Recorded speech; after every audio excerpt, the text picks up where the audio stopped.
Hello friends, welcome to the my YouTube channel. આજે આપણે tasty અને હેલ્ધી એવા બટેટા પૌવા બનાવવાના છે। તો વિડીયો ચાલુ કરતાં પહેલાં જો તમે મારી ચેનલ સબસ્ક્રાઈબ ના કરી હોય તો ફટાફટ જઈને સબસ્ક્રાઈબ કરો। તો બટાટા પૌવા બનાવવા માટે મેં 8 થી 10 લીમડાના પાન, 4 થી 5 મરચી, 1 લીલો કાંદો કાપેલો, બટાટા કાપેલા અને ચોખાના પૌવા લીધેલ છે। તો હવે આપણે એક કઢાઈ લઈશું, તેમાં 2 થી 3 ટેબલ સ્પૂન ઓઇલ એડ કરીશું। તો તેલ ગરમ થાય ત્યાં સુધી ગેસની ફ્લેમ હાઈ રાખીશું। પછી તેને ધીમી ફ્લેમ કરીશું અને રાઈ અને જીરું એડ કરીશું। બંને સારી રીતે ફૂટી જાય ત્યારબાદ હવે આપણે તેમાં હિંગ એડ કરીશું। હિંગ એડ કર્યા બાદ હવે આપણે 7 થી 8 લીમડાના પાન એડ કરીશું। તો ત્યારબાદ હવે આપણે જે કાપેલું બટાટું રાખ્યું હતું તે એડ કરી દઈશું। તો બટાટું એડ કર્યા બાદ હવે આપણે તેને સારી રીતે હલાવી લઈશું। ત્યારબાદ હવે આપણે જે ઝીણી સમારેલી ડુંગળી રાખી હતી તે એડ કરી દઈશું। તો ડુંગળી એડ કરીને તેને થોડી વાર સુધી રહેવા દઈશું, જેથી બધું જ છે તે સારી રીતે ચડી જાય। તો હવે આપણે તેને સારી રીતે મિક્સ કરી લઈશું અને થોડી વાર સુધી કૂક થવા દઈશું।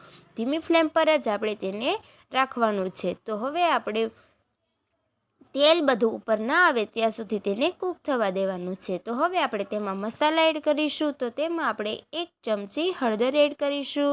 હળદર એડ કર્યા બાદ હવે આપણે તેમાં 1 ચમચી મીઠું એડ કરીશું।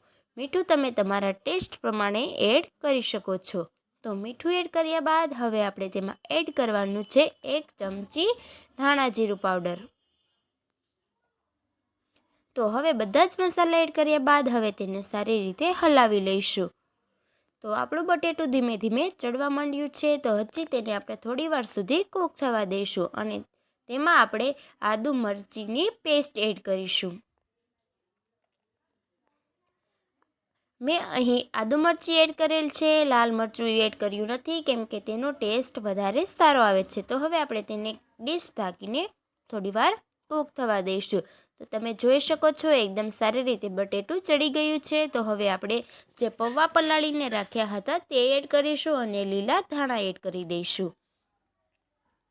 તો બધું જ એડ કર્યા બાદ તેને સારી રીતે મિક્સ કરી દઈશું।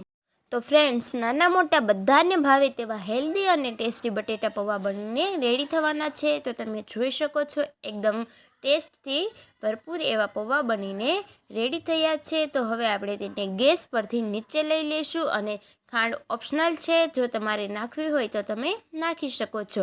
હું અહીં ખાંડનો ટેસ્ટ પસંદ કરું છું, તો તે માટે હું અહીં થોડી ખાંડ એડ કરીશ અને અડધું ફાડું લીંબુનું એડ કરીશ। ખાંડ અને લીંબુ એડ કરવાથી ટેસ્ટ એકદમ સારો આવે છે। તો હવે આપણે તેને ફરીથી મિક્સ કરી હલાવી લઈશું। તો ફ્રેન્ડ્સ, આપણા બટાટા પૌવા બનીને તૈયાર